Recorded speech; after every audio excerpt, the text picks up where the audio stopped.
Hello, everyone. It's great to be here. I see some familiar faces and some new faces, so thank you all for coming out today. I am a registered dietitian. I'm thrilled to be working with scleroderma patients with Dr. Varga and Dr. Hinchcliffe, and I kind of live, so to speak, here at Northwestern in the Division of Gastroenterology. So for some of you with GI involvement who see a gastroenterologist here, I'm actively working with that group. So one of the things that I tell my patients that's most important to me is I like you to be on a schedule, because if my patients miss a meal, they kind of fall behind calorically. So I will make sure to keep us on time for lunch. We also have a couple of fun things during lunch. One, I'll be able to stick around to answer questions, because in an effort to keep us on schedule, we're not going to do an open question and answer session here, but I'll be sticking around through lunch. So you can ask me individualized questions. I'm happy to entertain any questions that you have nutritionally out there. Stephanie and Mary Carnes and I also thought it would be fun if we could kind of weave in a little food sampling today. I tried to make some soft tofu pudding last night. It was actually kind of a disaster. So I'm sparing you my failed attempts on pudding. But what I brought today, and I have some slides to kind of talk about how this might be directly therapeutic for you. We have some freeze-dried fruit, and I'll talk to you a little bit about how to incorporate that in your diet in a bit. And we also have some tart cherry juice, which also has some direct therapeutic benefit to you, and talk a little bit more about that here as we go on. So one other fun thing I want to tell you about, some of you were, when you signed up, had a chance, we started a little Ask the Dietitian column when you were able to register for this. And Stephanie was able to compile all the questions and send them to me, and we had 3 pages of your questions, and love them very much, thank you. And we decided there were so many good questions that what we're going to start working on is posting a question each week with a short response. So that all of you who submitted questions, I think that you will see on the website for the Scleroderma Foundation that you'll see your direct questions answered. So these were some of them. Questions range from how do I lose weight to how do I gain weight, what supplements should I be taking, I have GI symptoms, how do I combat those? So I do have quite a few slides on that. It is, of course, something I'm directly interested in, so I had to include some GI questions.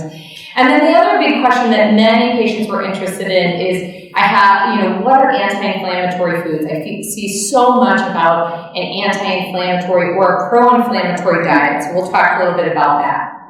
So the first one, I think everybody's interested in this, how do I lose weight? Some of you might specifically be interested in how do I gain weight. And in the past, when I've been able to be part of the Scleroderma patient conference, I've talked a lot about weight gain. So I'm happy to also address that with you nutritionally, but we got so many questions about weight loss that I thought it would be important for us to talk briefly about this.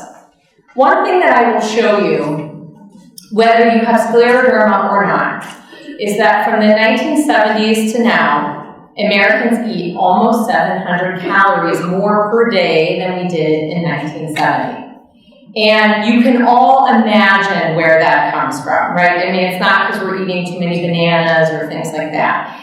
It's because there is something delicious on every corner, and that there's always food around, and that it's very easy for us to get quick food. And usually, I'm not even talking about just fast food. I'm talking about how easy it is to get, bagels and juices, and those sorts of carbohydrates, refined carbohydrates, make up this 700 calorie differential. So we're eating more, and almost all of it is coming from, bagels and from sodas and snack foods. So I mention that because, yes, you could get into the nitty-gritty of things that you want to change about your diet, but if you wanted to look at just one thing to change, you might look at how we swap around some of your snack foods to make sure that some of your snacks are really actively working for you nutritionally and not adding to some of the refined carbohydrates in your diet. So I have a couple of ways to show you portion control. This is something that a lot of dietitians like. This was developed at Harvard, and this is just a way to kind of split your plate up differently to make sure you're nailing portion control. So years ago, as dietitians, we used to have you measure things out, and we really are trying to get away from that. We're trying to help you nail your portions by visualizing your plate.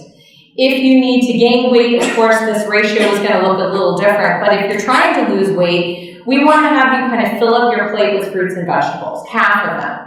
Now, the next question that came up on our website was, well, how do I modify textures for fruits and vegetables if I have difficulty swallowing, or I'm bloated, or if I need to just drink smoothies? You know, how do I really get a lot of nutrition out of that? And I want to acknowledge that. That's a really important question. We're going to come back to that as well.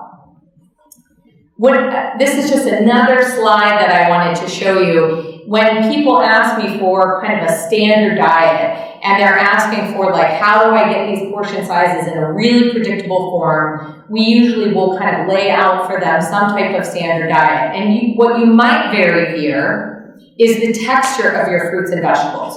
You might not be somebody that could do a 3-bean salad, for example, but we could do some type of well-cooked vegetable that we might puree in a soup. So your specific type of vegetable might change in terms of texture, but these proportions necessarily don't have to change if you are someone who's trying to lose weight.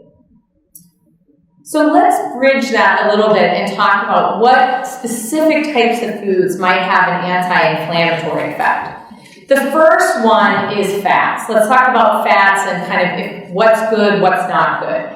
Years ago, the New York Times declared that butter is bad. And a lot of my friends will ask me, like, really, is it good? Can I get away with it? Can I eat as much butter as I want? And many nutritional scientists are saying, sadly enough, 15 years ago, before we knew that trans fats were in margarine, butter was a better choice. But now that there are so many good, healthy margarines on the market that don't have any trans fats, I will tell you that margarine and oil and avocado and some of these other fats that I'll show you in a minute are still your best choice. Why does this matter? It matters because, and this is not, this is more about blood vessel health. It matters because there are certain types of healthy fats, specifically these good fats that are listed, monounsaturated and polyunsaturated fats. These fats specifically do not seem to damage blood vessels in the same way that saturated fats do. So what I don't have listed here are what are saturated fats, but these are things that you might know about. These are things like butter, beef fat, lard. Very few people really cook with lard anymore. But where you're still going to see a lot of saturated and trans fat is in fried food. So while you might not eat butter or a lot of beef fat at home, if you're going out and it's easy for you to gravitate towards donuts or pastries or French fries, these are foods that are still going to be really high in saturated fats. And these are the things that directly kind of jump up your blood vessels. We don't know what specific foods are anti-inflammatory for scleroderma patients. We know a lot about what foods are anti-inflammatory for heart patients and for people with diabetes. So to some degree, we're taking a little bit of a leap that what we know is good for your blood vessels if you're a heart patient or you're a diabetic patient, and we're assuming that that's good for a lot of other conditions as well. But I think that that's a face valid thing for us to do. What's good for your blood vessels in your heart certainly can't be bad for you if you have scleroderma. We don't know to what degree it may drive down inflammation in this group specifically. So what I will tell you that has also changed, we're no longer so interested in the amount of fat that you're eating. We're much more interested in the type. So if you are a person that might have put butter on your toast before, I would encourage you to put some avocado on there or some nut butter, some creamy peanut butter or almond butter. These are heart-healthy fats that we really want to play up in your diet. If you need some lubrication on your food to swallow things more easily, rather than our kind of old advice of telling you to put gravy or things like that on your food, I would tell you go ahead and drizzle some extra virgin olive oil on your food. It will provide lubrication and you get a ton of antioxidants as well. So these are just some kind of minor points about an anti-inflammatory diet. And if we wanted to give it a name, really an anti-inflammatory diet could be thought of as a Mediterranean diet approach. And these are some key points of the diet. I'll show you another way to look at it, which is that the base here is full of fruits and vegetables and some whole grains if you can do them. If some of you happen to be gluten-free, which we're going to be talking about, then you can do some gluten-free whole grains like quinoa or brown rice or roots like sweet potatoes, for example. Whenever I talk with my patients about modifying the texture of things to make sure that these are healthy foods that are included in your diet, but in a form that are easily digestible, rather than thinking of specific foods, what I'd love to suggest is that you think a little bit more about the color of your foods. I would love for you to try to get something red, orange, green, or blue and purple in your diet almost every day. And there's a question that someone wrote in about, well, if I have veggie soups or smoothies, how does heat kill vitamins in our food? And it's a really important question because when you, let's say, for example, that you can't eat sweet potato because it's too stringy. But let's say that you threw it in a blender and whipped it up and made whipped sweet potatoes. You're not destroying the nutritional content there. There are some vitamins like vitamin C and potassium that you lose a little bit of when you cook fruits and vegetables. But there are a lot of antioxidants in our fruits and vegetables that, quite frankly, we don't really know exactly how they work yet. Those appear to be heat stable. Some antioxidants, like lycopene, which is found in red fruits and vegetables, actually happens to be more absorbable once it's cooked. So what I will tell you is that I think if the net benefit is you get to eat more fruits and vegetables because they're cooked or because they're in a texture that you can swallow and digest and absorb, that's a win-win scenario for us. So I want to shift gears and talk a little bit about GI symptoms. And I realize so many of our patients with scleroderma have GI symptoms. Of course, I'm biased from my perspective. I think it's 100%, but that's because it's based off of the group that comes to see me in GI. So I do want to talk a little bit about reflux. We've gotten away from that traditional advice of like, don't eat any peppermint, don't eat citrus fruits, don't eat tomato, because we found that really probably doesn't globally improve reflux. There are some lifestyle factors that seem to be a lot more important, and these have been endorsed by the American College of Gastroenterology. And there are a few basic things. If you need to lose weight, weight loss helps significantly because it takes pressure off of the base of the esophagus. You don't have to lose 50 pounds to see the benefit. Probably 10 to 15 will do. You need to elevate your head of bed, and I'd be happy to kind of talk to you a little bit about how to do that if that's something that would be helpful for you, and this is the first time you've heard of that. And it's a good idea to stop eating several hours before bed. That means for those of you who are trying to gain weight, you have to kind of be clever about shifting your calories upward so you get more calories earlier in the day so that you're able to stop and not be behind nutritionally. There was a great study that was done in patients who had gastroparesis, and I'm going to jump to this next slide. Some of you have gastroparesis, which is where your stomach empties at a much slower rate than someone without gastroparesis. The fallout, so to speak, of gastroparesis for you is that you feel full too quickly, you can't eat as much, and you're much more susceptible to bacterial overgrowth in your small intestine, where the bacteria basically eat all of your kind of undigested food that's been sitting there for too long, and you get very gassy and you can have diarrhea.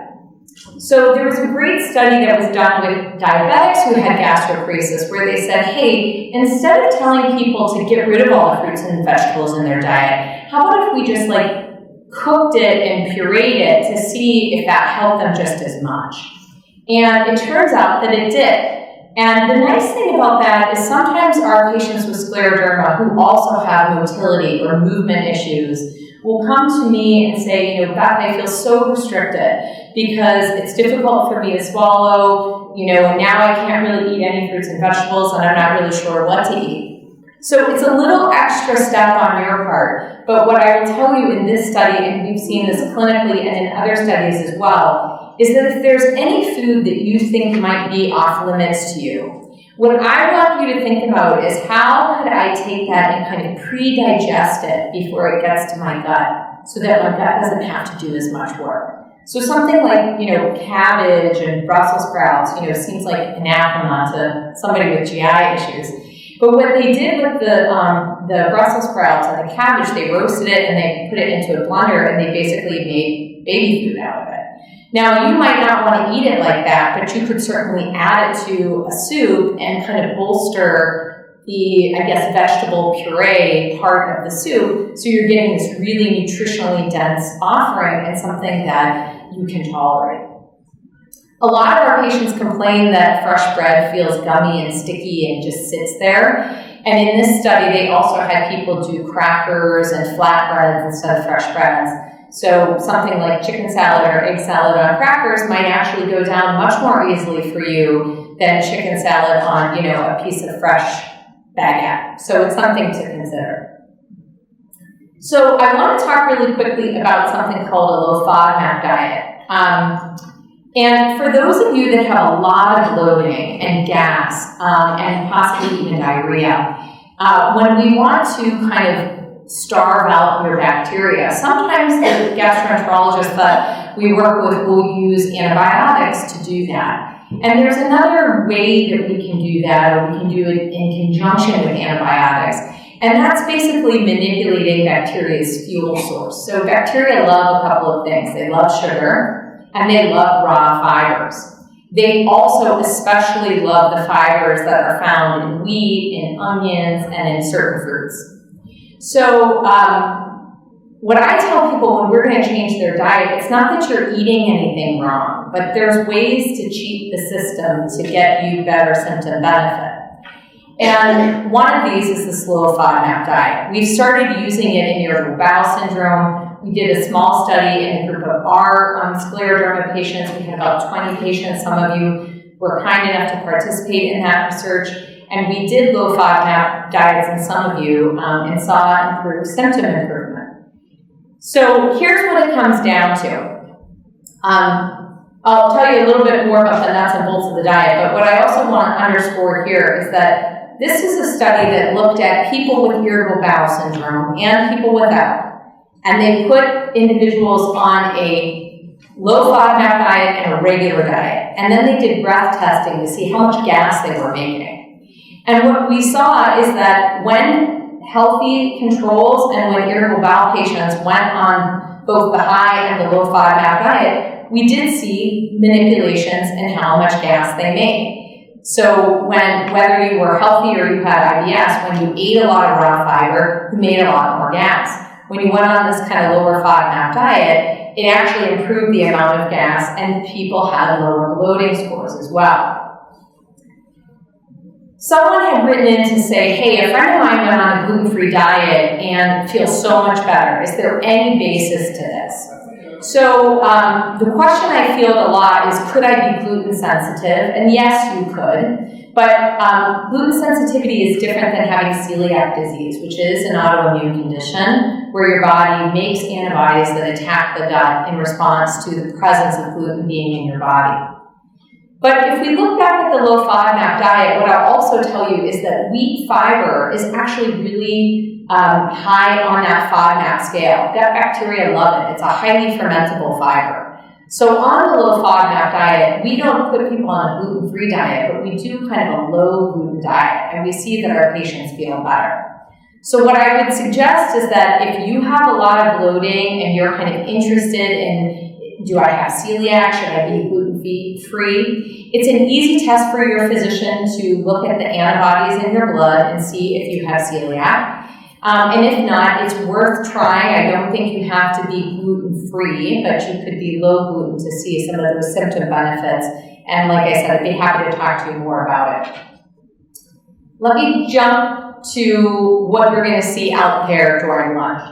So someone else also wrote in, what juices and what supplements should I be taking if I have scleroderma? What I will tell you is that the supplement piece is highly individualized. I'll give you a few things that I think are important to look at with your physician. But some of the juices that are emerging right now as very interesting in the nutrition world, one is tart cherry juice. And this started actually in ultramarathoners and endurance athletes that really have a lot of muscle damage after they do intense exercise. Because tart cherry juice has a really interesting acid in it called gallic acid, which is a phenolic compound. Phenolic compounds are antioxidants that are not destroyed by heat, but are found in red wine. And they're found in really high concentrations in tart cherry juice. So what we brought with us today, we brought some tart cherry juice. I mean, it looks like we're getting ready for Halloween. It looks like liquid blood. If you tasted it straight out of the bottle, if you have clogged salivary glands, it would unclog your salivary glands. So in the literature, basically, this is how athletes take it. They dilute it, 2 fluid ounces diluted in a cup of water. Too much fruit juice at one time can give you diarrhea. So this is kind of like a perfect thing. There are some antioxidant benefits to the tart cherry juice. There's some studies in the arthritis literature looking at, does tart cherry juice relieve arthritis symptoms similar to anti-inflammatory drugs like Advil? I think there's a little bit of, kind of mixed verdict on that. But this is a great thing to add into your diet and something fun we thought we would have you try today. The other thing that we're going to have you try today are freeze-dried fruits. So I get no cut from Trader Joe's, although I think I should sometimes. So Trader Joe's, I think, is the cheapest place to find these. But when freeze-dried fruits are different from dried fruits, which I think many people find gassy. They basically suck all the fluid out. So you could add them to a bowl of cereal, you could eat them straight up. The reason why I like them for my patients is that they dissolve on your tongue. So if you can't open your mouth very wide or you feel like you have difficulty swallowing, this is a great source of nutrition that is shelf-stable that you can incorporate into your diet. There's also been a little bit of research looking at how dried strawberries, freeze-dried strawberries and tart cherry juice might reduce or reverse some of the fibrosis that happens in the esophagus associated with reflux. So to finalize this or to kind of close this off, I will tell you that some supplements that I think, and I would encourage you that if you want to take supplements, you definitely need to run this by your physician, whether it's your primary care doctor or your rheumatologist or your GI doctor. Most of our patients need some level of calcium and vitamin D supplementation. We do like calcium to come like half and half from diet, half from supplements. Someone wrote in to say, when I take calcium supplements, they make me nauseated. What else do you have? And again, I get no cut from Fairlife, but I happen to like this milk because this is regular milk. The company actually skims off all the sugar, which gets rid of all the lactose. So it's lactose-free, which makes it very GI-friendly for you. When they skim off the sugar, that actually concentrates the calcium and it concentrates the protein. So a cup of this has like double the calcium of a regular glass of milk. It's not being added, it just concentrates it by volume. And it also is a high protein drink, 13 grams for a cup of this lactose-free milk, which makes it kind of a slam dunk nutritionally. Sometimes our patients need B12 supplementation, and sometimes our patients need iron. I do think it's important to have your doctor check not only if you're anemic, but also what your iron stores look like. I know many of our patients are concerned about fatigue, and fatigue, there's lots of reasons why people can be fighting fatigue. We like to just make sure that iron deficiency isn't kind of playing into that. So that's an important one that we're always looking for. So finally, what I have added here for you, I'm just going to, this is my last slide that I'll show you. Someone had asked about some vegetarian sources of calcium. And things like greens or fortified juices or fortified coconut milk or soy milk are all excellent sources. But what you can see is that it depends on your age and it depends on like if you have osteoporosis or not, but generally you'll need to get somewhere between 800 to 1200 milligrams of calcium. And you can see that like a cup of cooked collard greens is about 400 milligrams of calcium. So that's great, but that's a lot of collard greens. So what we usually tell people is that for some of these key nutrients, like if you're not doing a lot of dairy products, for some of these key nutrients, you really may need to troubleshoot with your providers to get a little bit from diet and a little bit from supplements. And I wouldn't feel guilty if you feel like you can't get all of your nutrition alone from your diet. If we're conservative about giving you kind of small doses of supplemental nutrition, we can layer in and meet your needs very nicely. So with that, let's have lunch. Great to see you all. And if you have any questions, feel free to approach me out there.